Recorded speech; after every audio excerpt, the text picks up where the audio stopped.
Hello everyone, मैं अनिल कुमार सिंह स्वागत करता हूं आपका आपके यूट्यूब चैनल विश्व भारती क्लासेस में। आज पढ़ाई लिखाई से संबंधित बात नहीं कर रहे हैं। आज कोई टॉपिक, कोई हिस्ट्री, कोई पॉलिटी, कोई इकोनॉमी आपके सामने नहीं जा रहा है। आज हम बात करना चाह रहे हैं उन बच्चों से जिन्होंने जेपीएससी की प्रारंभिक परीक्षा में शामिल होने का काम तो किया, लेकिन किसी भी कारण से प्रारंभिक परीक्षा में वो लोग क्वालिफाई नहीं कर पाए। ये बात कहने के पीछे मकसद ये है कि क्लासरूम से जो बहुत सारे ऐसे बच्चे थे जो मेंस की तैयारी तो कर रहे थे, लेकिन रिजल्ट नहीं आने के कारण उनके चेहरे पे निराशा और हताशा दिखता है।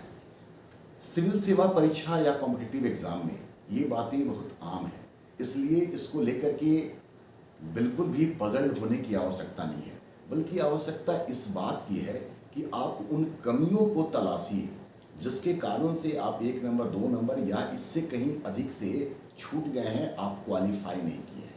परीक्षा के दौरान और परीक्षा के बाद आपने कई सारे अनुभव गेन किए होंगे, कई सारी बातें आपके दिमाग में उस दौरान भी आई होंगी जब आप क्वेश्चन पेपर लेकर के एग्जामिनेशन हॉल में बैठे हुए थे।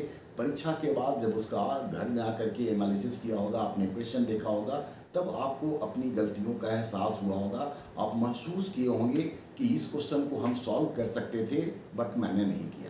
ये जो चीज़ एग्जामिनेशन के दौरान आप सीखते हैं, इसको याद रखिए और कल की तारीख में जब आप फिर से इस तरह का कोई एग्ज़ाम देने जाएं तो इन गलतियों को कदापि दोहराने का काम मत कीजिए। जो क्लासरूम का पहले मतलब एग्ज़ाम से पहले जो हम परफॉर्मेंस देखे हैं बच्चों का या बच्चियों का, उनके आधार पर ये पाए हैं कि 2 तरह के बच्चे होते हैं। एक वैसा बच्चा होता है जो खूब पढ़ता है, ईमानदारी से पढ़ता है, लेकिन एग्जामिनेशन के दौरान बहुत ज़्यादा खुद के ऊपर प्रेशर डाल देता है।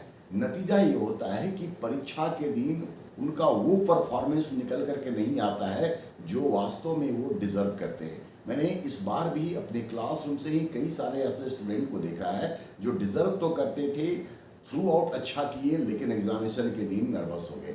एक बच्चे ने पेपर 1 के बाद मुझे कॉल किया था कि सर हम तो बिल्कुल एकदम ब्लैकआउट हो गए हैं, कुछ समझ में नहीं आ रहा है। ठीक है, फिर उसको समझाया गया, सेकंड पेपर उसने दिया और 2 नंबर से वो छूट भी गया। ठीक है, हम नाम तो नहीं बताएंगे, अगर वो मुझे सुन रहा है तो वो समझ भी जाएगा। ऐसे कुछ बच्चियां भी हैं जो खास तौर से बहुत ज़्यादा प्रेशर लेने के कारण इस रिजल्ट से दूर हो गए या क्वालिफाई नहीं कर पाए, लेकिन ये चीज़ें सिखाती हैं। इसके अलावा दूसरा कैटेगरी का वो बच्चा होता है जो एग्जामिनेशन के दौरान अचानक बहुत एक्सेलरेट होता है, खूब पढ़ने का काम शुरू करता है, लेकिन कहते हैं ना कि आग लगने पे कुआं खोदने का कोई फायदा नहीं होता है।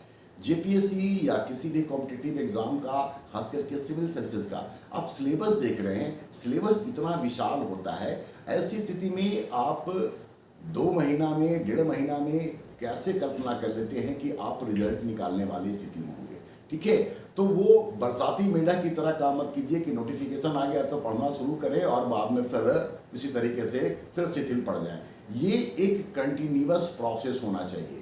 मैंने कई बार वीडियो में पहले कहा है कि जो बच्चा डिसिप्लिन्ड है वो निश्चित तौर पर इस एग्ज़ाम को क्रैक करता है।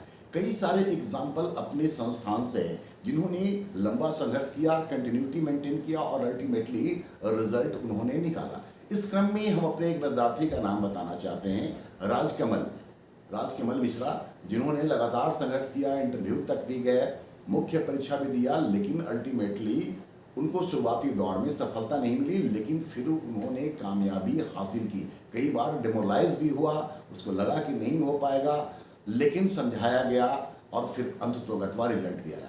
इसी तरीके से अपने यहाँ से इम्तियाज़ अहमद, जो आज की तारीख में प्रशासनिक सेवा में है, मैंने 4 जेपीएससी लगातार उनको अटेम्प्ट करते हुए देखा है, जिसमें वो क्वालिफाई किए 5th जेपीएससी में। उसके पहले 2 बार ऑलरेडी वो इंटरव्यू तक गए थे, लेकिन नहीं हुआ, हिम्मत नहीं हारी, अंततोगत्वा उनको भी कामयाबी मिली। इसी तरीके से अरविंद अभी पुलिस सेवा में है, डीएसपी के पद पर है, उसको भी इसी तरीके से मैंने देखा। फर्स्ट जेपीएससी में इंटरव्यू तक, उसके बाद सेकंड थर्ड में कुछ भी नहीं हुआ, लगा रहा, लेकिन फिर 4th जेपीएससी में उनको ये सफलता मिली। तो ये प्रोसेस है, एक बार में सारे लोग बिल्कुल भी पास नहीं करेंगे। आप अपने कंटिन्यूटी को बना कर रखिए। अभी रिजल्ट नहीं हुआ है, आप निराश होंगे, इसमें कोई दो राय नहीं है। आपके साथ हम भी हैं, आपके साथ वो दर्द का एहसास मुझे भी है, क्योंकि क्लासरूम में रोज़ाना हम वैसे बच्चों को देख रहे हैं जो क्वालिफाई नहीं कर पाए हैं। खैर, आपके सामने आगे और भी कई सारे एग्जाम है। अगर झारखंड की बात करें तो झारखंड में एक तो सीजीएल, जिसके लिए आप ऑलरेडी प्रिपेयर हो रखे हैं, उसको फिर से दोहराना शुरू कीजिए। कल की तारीख में सीडीपीओ का एग्जाम होगा। आप अपनी तैयारी को उस सिलेबस के अकॉर्डिंगली आगे बढ़ाने का काम कीजिए। जीएस बेस्ड तैयारी करते रहिए, क्योंकि अगर आप कल के तारीख में बीपीएससी का एग्जाम देंगे तो वहां पर भी ये आपके लिए काम आएगा। इसके अलावा हम ये भी कहना चाहेंगे कि देखिए, अभी जैसे प्रीलिम्स जिनका हो गया है, उनमें से कई सारे बच्चे ऐसे हैं, ऑलमोस्ट 50%, जो बिल्कुल नए बच्चे हैं, जिनको की मुख्य परीक्षा का किसी प्रकार से कोई तैयारी नहीं है। अब वो परेशान हैं कि 2 महीना में, 55 दिन में, 60 दिन में, 62 दिन में कैसे करें। बड़ा स्वाभाविक सा बात है, सिलेबस देखने के बाद हाथ पैर फूल जाता है। नए बच्चों का क्या कुछ हाल हो रहा होगा, इसकी कल्पना निश्चित तौर पे किया जा सकता है। उन बच्चों को भी हम क्लासरूम में देख रहे हैं। दिन में मेंस का क्लास लेने के बाद आपके सामने हम रूबरू हुए हैं, तो उनका भी एहसास है। अगर आप नहीं क्वालिफाई किए हैं तो लगे रहिए, कल के तारीख में आप न सिर्फ प्रीलिम्स बल्कि खुद को मेंस के लिए तैयार रखिए, ताकि कल जब इस तरह का नौबत आए तो आप बिल्कुल कंफर्टेबल पोजीशन में हो। ऐसा नहीं कि इस वक्त अभी जब प्रीलिम्स क्वालिफाई कर जाए तो मेंस का सिलेबस और उसका बाकी टॉपिक और फलना ढिकना करते रहें, इससे कोई फायदा नहीं होगा। ये बड़ा नुकसान देता है। उस वक्त आपको पहले से अगर तैयार रहेंगे तो आप अपनी चीज़ों को दोहराएंगे, आप टेस्ट देंगे और अपने आप को और बेहतर पोजीशन में पाएंगे। तो रिजल्ट अगर नहीं हुआ है तो बिल्कुल निराश मत होइए, हताश मत होइए, लेकिन सबक जरूर जो आपने कड़वा अनुभव जो गेन किया इस दौरान, उसको याद रखिए और वो गलती बिल्कुल भी मत दोहराइए। अगर सफल होना है तो कंटिन्यूटी मेंटेन करना होगा। अगर सफल होना है तो डिसिप्लिन वे में काम करना होगा।